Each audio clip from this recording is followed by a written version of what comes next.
Slow and steady, the candle burned, its flame moving like time itself, certain, unhurried, and undeniable. Beverly, who had spent years cleaning up after others until she barely remembered what her own joy looked like, reached across the table and touched my hand. Her palm was warm, trembling slightly. "I didn't think I'd feel this again," she whispered, voice breaking like a wave on the shore. "Peace, gratitude, like I mattered." Her eyes shimmered as she met mine. "And I didn't think it would come from someone like you."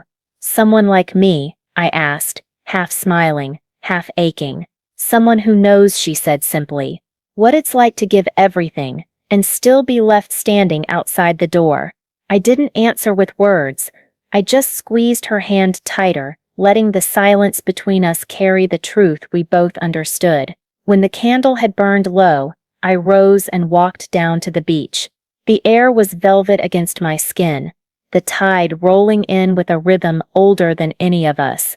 The women followed slowly, barefoot, each holding something small, a seashell, a ribbon, a folded scrap of paper with a name they had never dared to speak aloud.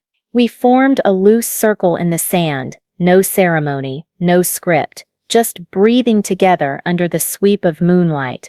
And then the words came, not to them, not even to James, but to that hidden place inside me that had waited too long to hear them. "I'm not sad anymore." And I wasn't, not angry either, not pacing the kitchen waiting for Nathan's call, not rehearsing conversations I knew Tanya would never give me, not hoping for some picture-perfect reunion where suddenly everyone saw the weight I had carried all those years. That burden was gone.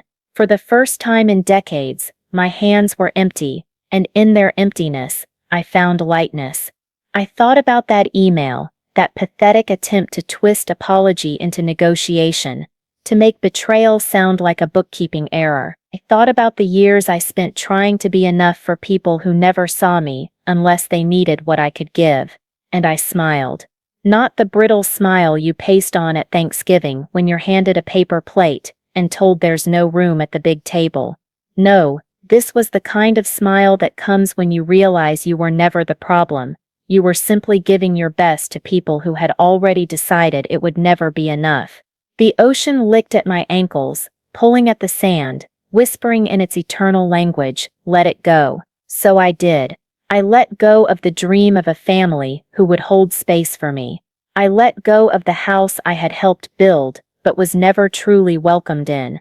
I let go of the endless reaching for approval I had already earned 1,000 times over. And in that release, I felt something I had not felt in so long.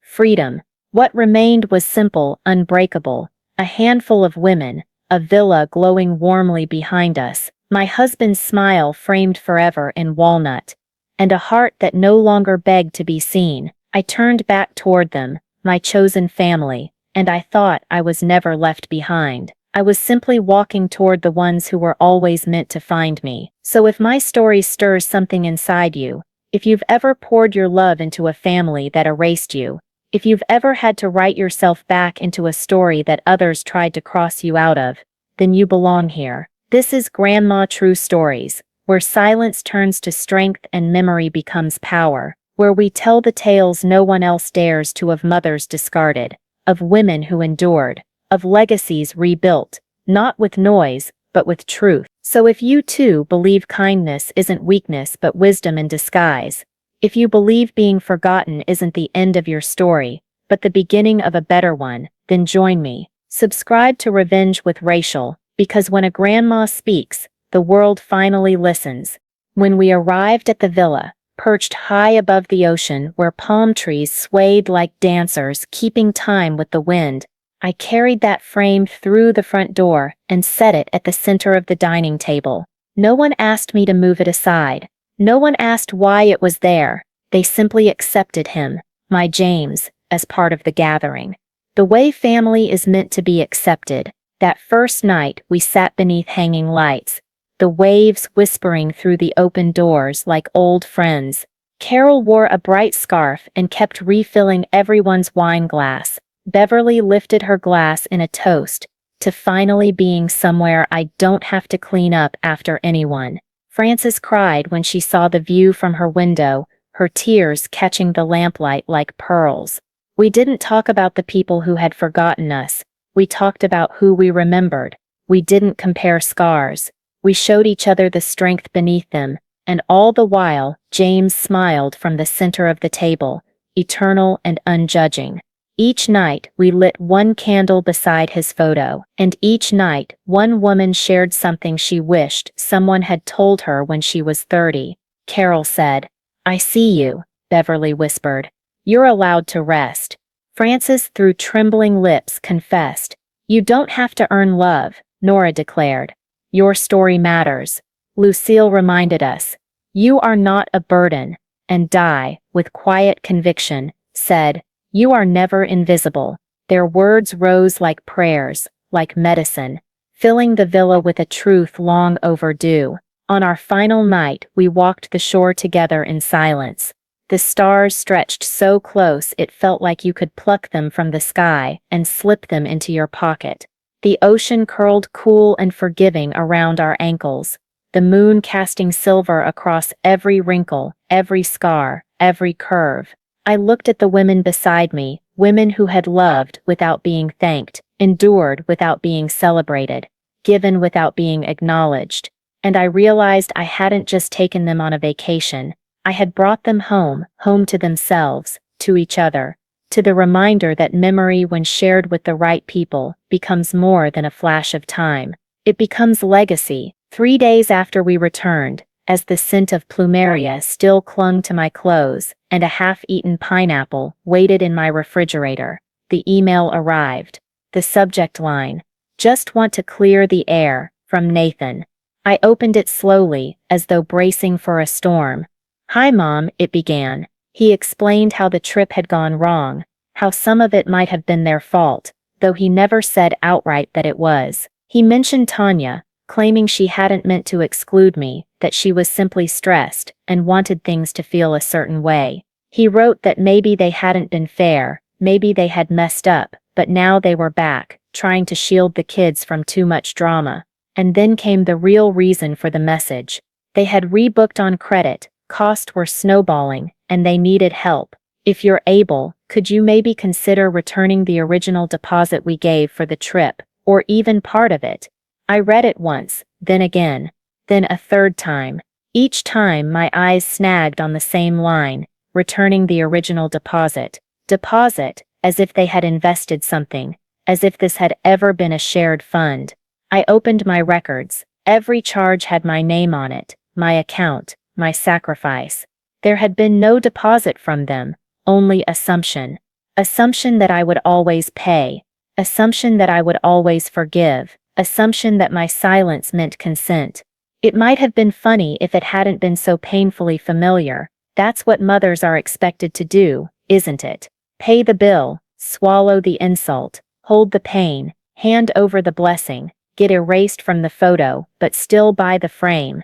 But I thought of that dining table in Hawaii, 6 women laughing, clinking glasses, passing bread, while James's smile presided from the walnut frame. No demands, no expectations, just presence, just peace. And then I thought of Nathan's email, its lack of a real apology, its surplus of excuses, its casual inclusion of Tanya's stress, as if that excused everything. They hadn't learned, they hadn't grown, they hadn't even looked me in the eye long enough to see the wound they'd left. Understanding doesn't mean surrender, and love without respect isn't love at all. So I hovered over the reply button, then closed the email instead. Because if you have to explain why you won't refund betrayal, the person asking never deserved the explanation in the first place. I folded the laptop shut and poured myself a glass of iced tea. Outside, a bird dipped low across the yard, brushing past the wind chime. James had bought me on our 35th anniversary. Its song rang clear, sweet, and light, as memory itself. And I smiled, because I realized I no longer needed their apology. What I had instead was something better. I had clarity, and I had kept what was mine. That evening, I carried James's photo out to the patio where the other women waited. We lit the seventh candle, the lavender one, the last in the box. I struck the match, watched the flame flare, then steadied it against the wick.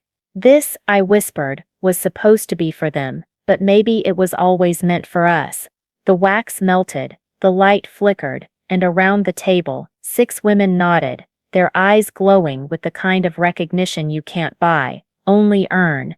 For the first time in a long time, I wasn't just someone's mother, or grandmother, or forgotten shadow. I was myself, seen, heard, whole. I stared at the screen, his words glowing in the quiet kitchen like a flare sent up too late at sea. The message was frantic but hollow. Not the kind of apology born of reflection or remorse, but the kind that comes when doors slam shut and options vanish.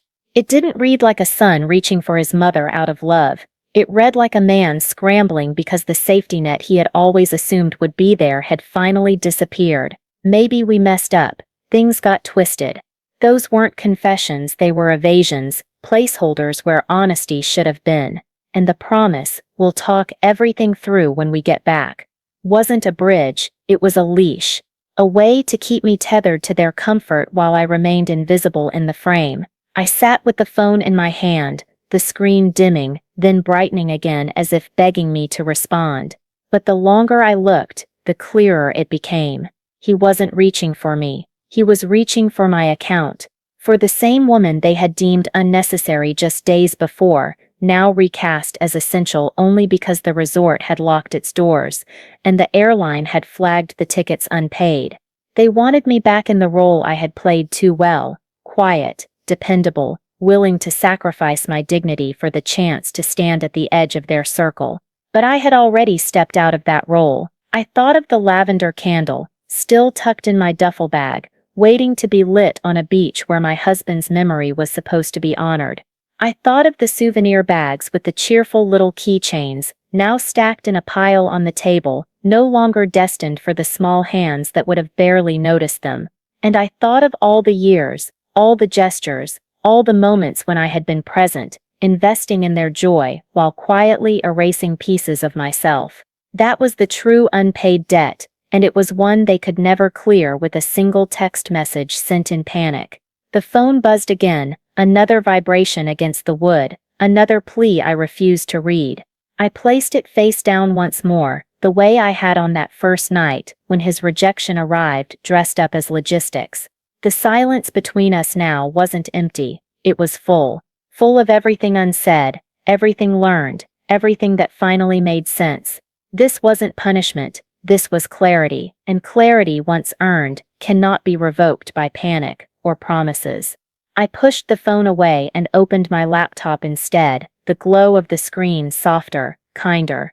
The spreadsheet I had begun was still there, the list of names, Carol, Beverly, Louise, Frances, Nora, Denise, women who had been written out of someone else's story, just as I had been written out of mine. My fingers hovered over the keyboard, then moved with a steadiness I hadn't felt in years. Flights, villas, meals, adventures. Not for them, not for Nathan, not for Tanya, for us, for the overlooked, the underestimated, the women who still deserve to see the ocean and feel the sun.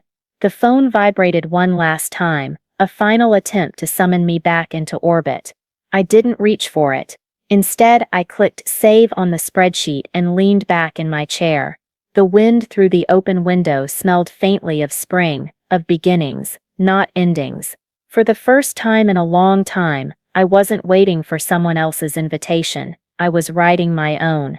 They wanted the vacation, and they wanted to postpone the apology. They wanted forgiveness without confession, comfort without contrition. They wanted me to bankroll their joy while they exiled mine, to keep me in the shadows while they stood in the light. So no, I did not unlock the account. I did not type a reply to Nathan's carefully hedged words, and I did not explain myself, because I owed them nothing. Nothing but silence, and sometimes silence is the only reply loud enough to shake the walls of entitlement. 2 days after their flight, the refunds began trickling in. The alerts arrived like a drumbeat on my phone, one small chime at a time, each one sweeter than the last. First, the resort, thousands returned in one quiet swoop, then the rental car company, then the airline's taxes and fees, then the tour packages, the private chef deposit, the Lys, the Lugo, the snorkeling excursion, all reversed, all dissolved back into my account, as if the trip had never existed. With every notification, the fund that had been drained by obligation and blind love filled itself back up, drop by drop, until it was whole again. But this time I told myself, love would not blind me. This time I would not spend it on people who saw me as nothing more than a wallet with wrinkles. This time I would invest it in those who still understood what memory was worth, because they too had lived lives of giving without being seen. I reached for my old notebook, the one with a worn spine, its pages crowded with fragments of my life. It held James's favorite songs, his old fishing recipes, and the names of every grandchild, written in my looping script, as if by writing them I could preserve their place in the world. I flipped past all of that, past the history of who I had been, and found a clean page.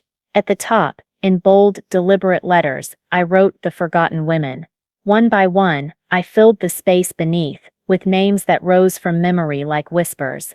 Carol, from church, a widow whose children hadn't visited her in 5 Christmases. Frances, who still wore her wedding ring even though her husband had walked out 30 years ago. Beverly, who had devoted her life to caring for a brother with dementia, sleeping on a cot beside his hospital bed every night. Nora, who once told me, the worst part of old age isn't the pain, it's the invisibility. Lucille, my old neighbor, a retired librarian who had never seen the ocean with her own eyes. And Di, who had once given me a ride to the clinic when I twisted my ankle, refusing to let me repay her no matter how many times I tried. 6 names, 6 lives overlooked. 6 women who had earned rest and recognition but had been denied both. I made 6 phone calls. Each began the same way, hesitant hellos, followed by stunned silence, followed by disbelief, so deep it sounded like laughter. "You want to take me where?" they asked. "Hawaii, dear," I said each time. "For 1 week, no catch." And when they asked why, I gave them the simplest answer of all, because someone should. Because you matter. This time, I booked everything under my name. Not Nathan's, not Tanya's. Mine, 1 villa, 6 women, 7 days. I gave the travel agent their names one by one, and I requested details no one had ever cared to ask for before. Separate beds. A large dining table with enough room for all of us to sit together every night. No tags, no hashtags, no family-only captions. Just us, seen, remembered, restored. Then I went to the box beneath my bed, the one where I had tucked away the photo of James. He was smiling in it, that same mischievous smile he had worn when he taught Nathan to ride a bike, when he kissed me on our front porch under the first snowfall of winter.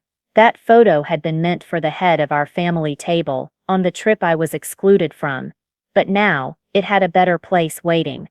I had it enlarged and framed, not in garish gold, but in warm walnut, the kind of wood that darkens and grows richer with time. I wrapped it carefully in bubble wrap, and nestled it into my suitcase. And I smiled, not out of revenge, not yet, but out of something sharper, something stronger. Clarity. It started, in truth, with a jar. An old mason jar. I kept hidden behind the flower in the kitchen cabinet, tucked so far back no one ever noticed it. I had always called it the dream jar, though nobody knew that but me. Every time I skipped something small, an impulse purchase, a bottle of vitamins, a rented movie, even a new pair of house slippers, I'd take that money in cash and slip it into the jar. At first, it wasn't much. $5 here, a wrinkled 10 there. But hope has a way of growing quietly, almost invisibly, until one day you realize it's taller than you. 3 years I saved. 3 years of sacrifices. I canceled cable and lived without my favorite shows. I stopped buying the specialty teas I adored, even when the house felt cold and lonely at night. I took tutoring jobs online, straining my eyes late into the evening even when my joints ached and my hands stiffened from typing. I turned the thermostat down and wore 2 pairs of socks to bed. I declined lunch invitations with friends, offering excuses about a tight month, while in reality I was tucking every dime into that jar. For what? Not for me. For a memory. For one last beautiful moment as a family. Hawaii wasn't just a vacation spot on a brochure. It was a symbol. It was where James and I had gone for our honeymoon. We were just 24 then, barely married, broke as could be, giddy with youth. We had shared one battered suitcase, splitting sandwiches at lunchtime, walking hand in hand down beaches that seemed endless. He got sunburned so badly on the second day that he wore a bedsheet like a cape for the rest of the week, and we laughed until our ribs hurt. It was the happiest, freest time of our lives. When he died, far too soon, I made a promise in the quiet of my heart. One day I would take our family back there. I wanted the grandchildren to see what he saw, to feel what he felt. I wanted Nathan to step into the sand his father once walked and remember where he came from, who loved him first. So I planned. Oh, how I planned. I spent nights researching villas large enough to house all 9 of us comfortably. I called the travel agent a dozen times, asking about dietary needs, bed arrangements, even wheelchair access for Tanya's mother. I ordered custom t-shirts with everyone's name printed across the front, the words "Family is Forever, 2023" in bright letters. I chose a beachfront home with a fire pit, because I imagined us sitting around it, each of us lighting a candle, each of us speaking a word about James. I even packed the photo of him laughing, his head thrown back in the sunlight, his hair golden. In my heart, I imagined silence first, then tears, then laughter. Mostly, I imagined gratitude.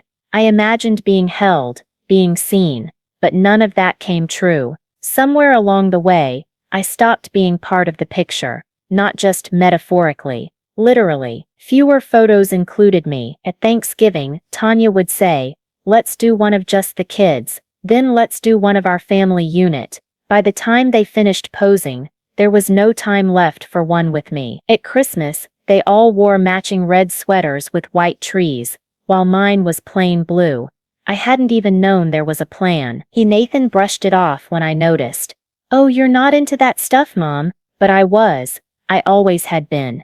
They just hadn't asked me. Tanya took over birthdays, hosting at her mother's house. I was invited, but it felt like charity, like I was tolerated. I remember once overhearing her say, with that cheerful smile that never reached her eyes, "Nathan's mom is here too," as though I had wandered in by mistake, and yet I held on. I told myself this trip would bring us back together, that under the Hawaiian sky, with waves whispering against the shore, and children squealing in the surf, maybe love would be enough to remind them. That was the story I spun for myself. That was the dream I built out of small sacrifices, until Nathan's text ripped it apart in 3 seconds flat. "You've already done your part by paying." Suddenly, every cold night in wool socks, every skipped tea, every tutoring hour hunched over a flickering screen, they all felt like foolish offerings to an altar that had never been meant for me.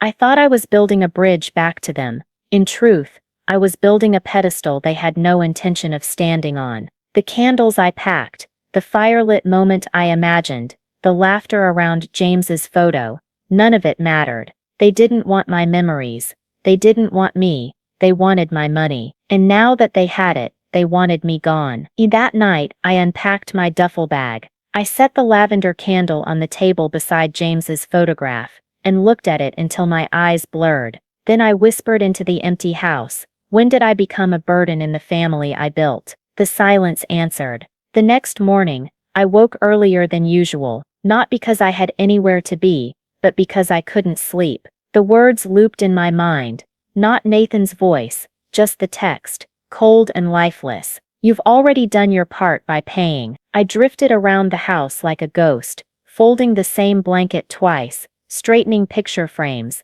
that didn't need straightening, wiping a kitchen counter already spotless. The silence clung to me like fog. That afternoon, I checked my email for a grocery receipt, and that was when I saw it. Subject line, final itinerary, Hawaii family passage, my travel agent's email. I clicked without thinking. There it was, a full breakdown of flight schedules, villa check-in times, excursions, dinner reservations, rental car pickups, every detail I had orchestrated. My eyes scanned slowly, searching for confirmation of what I already suspected, but hadn't wanted to face. There were 8 names: Nathan, Tanya, their 2 children, Tanya's parents, Tanya's sister's boyfriend, 8 plane tickets, 8 lay greeting passes, 8 villa registrations, not 9, not me. I zoomed in, desperate. Maybe there had been a mistake. Maybe I was listed separately. Maybe guest number 9 was tucked away in some attachment. But there were no other documents, no alternate bookings, just 8. I closed the laptop gently, as if it might shatter if I moved too quickly. That evening, the phone rang. Not Nathan, Tanya. Her voice was unnaturally bright,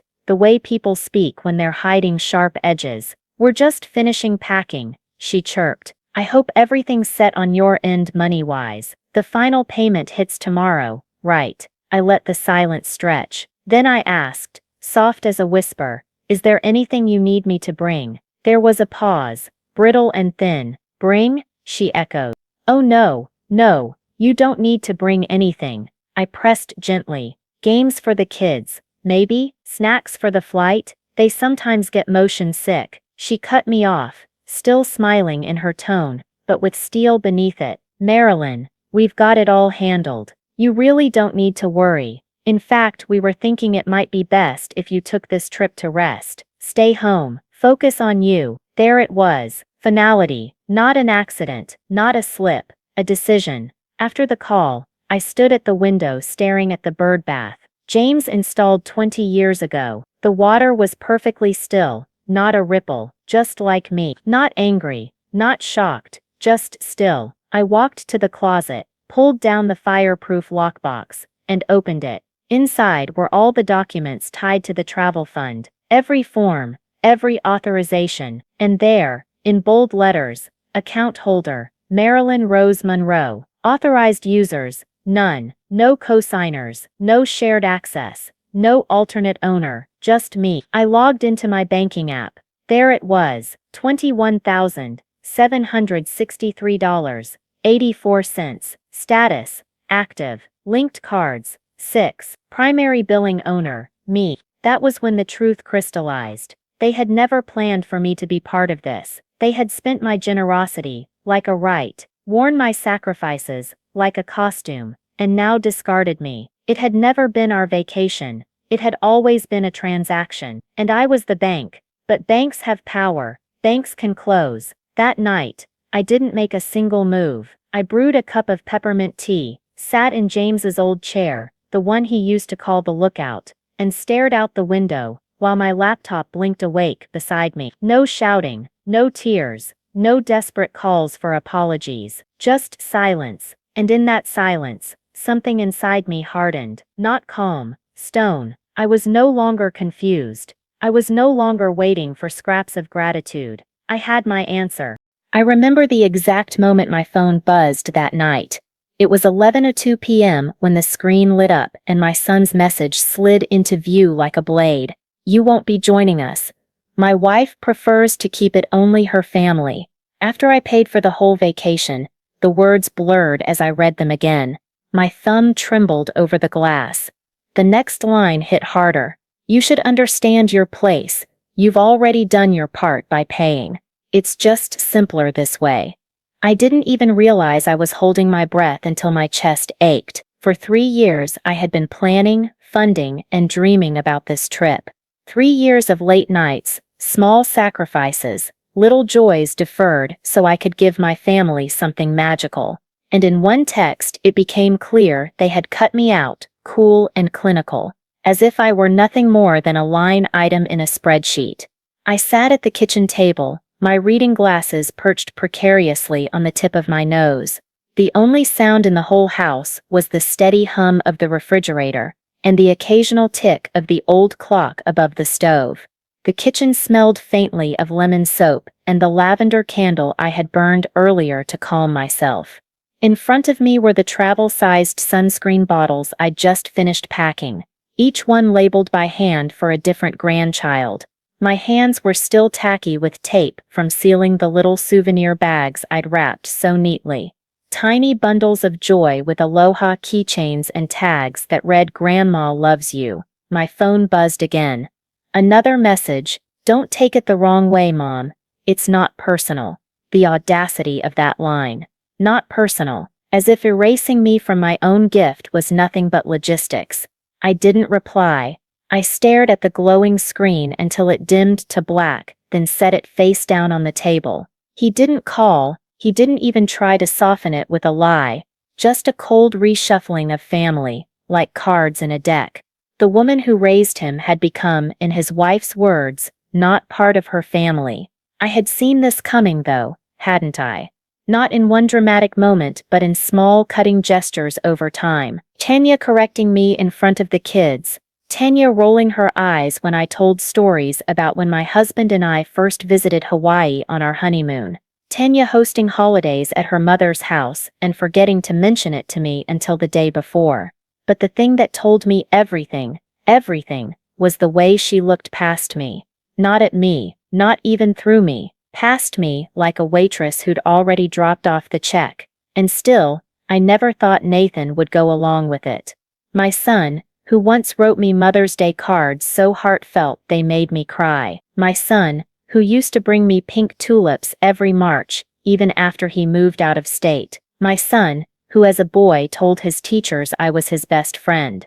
I still keep that second-grade drawing where I wear a cape, and the caption says, "My mom saves the day." Apparently, I was no longer part of that story. My eyes drifted to the small duffel bag I'd packed for myself, sitting by the doorway like a dog waiting to be walked. Inside were 2 sundresses I hadn't worn in years, a photograph of my late husband that I'd planned to place on the dinner table during our night at the beach, and a small box of matches for the candle I wanted us all to light in his memory. The candle was lavender, his favorite scent. In my mind I'd pictured us barefoot in the sand, the sun sinking into the ocean, my grandson's small hand tucked into mine as he asked, "Did Grandpa love the beach too?" And I would say, he loved it more because he shared it with me. But that scene would never happen now. I had paid for the beachfront villa. I had booked the flights. I had arranged the airport transfers, the luau tickets, the snorkeling lessons, the breakfast baskets. I had spent hours on the phone with a travel agent making sure the beds were soft enough for the kids, the walkways flat enough for Tanya's mother's bad knee. And now, I was nothing but an ATM that had wired the funds and then quietly disappeared. The clock ticked toward midnight. The house was dark, except for the dim glow of the under-cabinet bulbs casting long, fragile shadows over the counters I'd scrubbed earlier that evening. For a moment I felt no anger, no sadness, just shame. That quiet, aching shame that makes you feel like a fool for hoping. I thought about calling him. I even picked up the phone, but what would I say? That hurts. He knew. Please let me come. He wouldn't. Begging would taste like ashes after all I'd given. I set the phone back down. Instead, I rose and walked slowly to my desk in the den. My old laptop blinked awake, sluggish but familiar. I opened the folder labeled Hawaii Travel Fund. There it was, the total I had been building towards since the day I retired. $21,763.84. It had started with $10 bills tucked into envelopes, then selling old furniture, then tutoring English online at night. Every dollar had gone into this trip.